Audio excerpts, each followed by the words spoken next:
What is up everyone, it's TK and welcome back to the channel. Today I'm going to show you RS Super Dragon strategy with the Flame Flinger. So let's dive in and see how he crushes bases in our war attacks.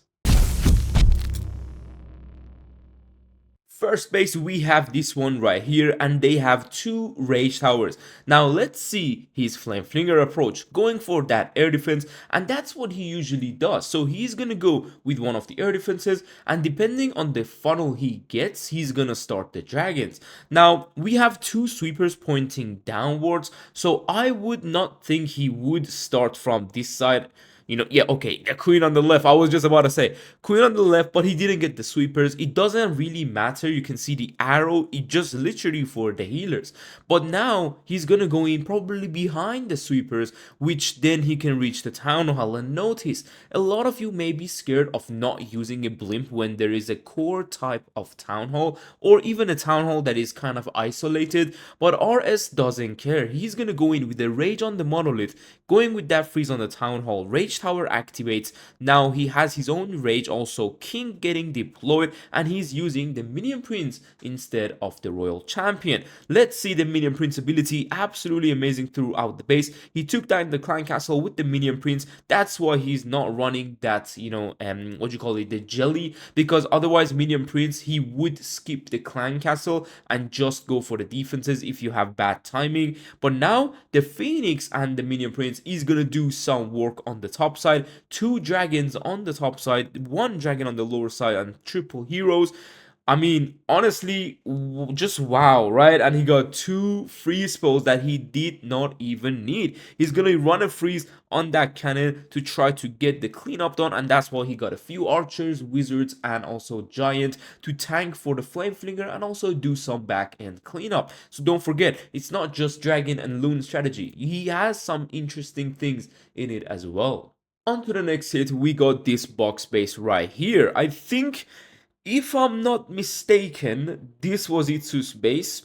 I'm not sure if he uploaded that on YouTube or if it just, leaked, but I'm pretty sure this was Itsu's base. I may be wrong, so let's see what he does. Now, another flame flinger for that air defense. He's going to be able to get the multi-archer tower as well, so very nice flame flinger value. And this base has 4 deep ground expos completely against the dragons with 2 kind of isolated and core-ish air defenses. So interesting one. Now he's gonna go with that queen giant arrow, baby dragon on the left side. Is he gonna go straight into the town hall? And yes, let's see how he's gonna manage a very early aggressive rage to get through the Tesla farm, popping the warden ability even though the town hall doesn't have poison or anything, or like he's just gonna go for it. Now king on the right side, he does have one wall breaker, which I don't see a lot of pro players out there when they're using dragons taking, and this wall breaker could help the king ability to get even deeper with the ball and the earthquake. Let's see the minion prince doing work. It's literally like an extra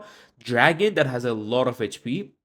Now the rage tower just goes off because guess what? He kept on freezing it, and that's why in this attack he's got less freeze spells because he been keeping that rage tower frozen. Look at the minion prince putting the work. The flame flinger is not even completely out yet because he has another super dragon inside it. 2, or is it a 3? It's actually 2 super dragons on the top side. He's still got the king ability that he can pop for the back end, and if you're running low on time, go with that. And I think because my friend Ami Reza was doing a lot of super dragons back in Town Hall 16 and Town Hall 15, what he used to tell me is that give 1 minute to flame flinger only, not more, not less. So 1 minute is around the time you want to then start with your queen giant arrow and then start with the dragons. But this attack, it just shows how powerful they are, going straight into the town hall with the early rage, with that early warden ability, and absolutely crushing attack. Let's move on to the next. A double rage core town hall base. Okay, this is something you will see soon in Legends League if you're very low. If you're high enough, you've probably seen this type of bases, and they are annoying to hit because look at the air defenses. They're protected by mortars and they're a bit deeper protected by expos. So every air defense on this base is protected, and this is going to be one of the attacks that RS doesn't use the flame flinger for those air defenses. He's using it just to get a funnel and get a major defense, which is the ricochet cannon, and then it's gonna, kind of open up, and then he's gonna use the super dragon as the cleanup right where the flame flinger is. Let's just see how he uses the queen's arrow, right? That's the most important because of the sweeper placement. It could hurt the dragons going into the core if you miss that giant arrow. So let's see how much time he gives the flame flinger. I think, yeah, he's about to give some cleanup right behind. Now he goes with the queen arrow. He does miss it, but notice, he's not going from sides of the base, like these sides. He's going straight where the sweepers is going to target him quite later in the base, and there would be no problem because it's too late for the sweepers to target the dragons. Notice the double rage. I think he's going to go with a beautiful minion prince ability on that clan castle. Yes, there he goes, freezing one of that sweeper, kind of frosting, let's better say. But you can see, going on this side into double rage, into two sweepers, it's being some problematic. Let's see how he handles it. Minion Prince, this is why you want to have the Phoenix. I think he may even use some like spells for the Phoenix here. I don't know, but he got 4 free spells. The Phoenix could really give him some nice value, but maybe he's just gonna let him die because guess what? He got the King ability even until the very end. This means even if how much ever major defenses are left, the King can clear the rest. And notice, he doesn't have a Headhunter, but he uses that Skelly spell for instead of the Headhunter. That's what I believe he's doing, and mostly for the tanks. But obviously, if you drop your Queen, for example, in front of a Monolith, that's when you can use it. But generally, he used that spell to tank for his heroes. And he got 3 free spells, even though everything seemed to go bad and wrong. Notice, he doesn't care about the dragons in the core. He just wants to get the damage out the way, and then his backend heroes can finish off the rest with those extra spells. So, I mean, what do you guys think? Do you think this attack is kind of crazy? Because I think Super Dragons are one of the most strongest two troops and the best looking in the game, and also it's quite working out in the lower town halls. And I believe my friend Mr. Mills, he's using a lot of Super Dragon attacks, and he used to use them back in town hall 15, 16, 14. All these town halls, you can still use the Super Dragon and get crazy values. Now we have a diamond style base which has 2 rage towers, very toxic rage towers, and they're quite protected. But notice, on this attack, he has the perfect value with the flame flinger, going for that air defense, later on going for the multi-archer tower. But where do you guys think he's gonna start his attack? Is he gonna use the queen's arrow to get sweepers so he can start opposite side of the town hall because of the clan castle, or is he gonna start behind the sweepers and risk finishing off with the clan castle?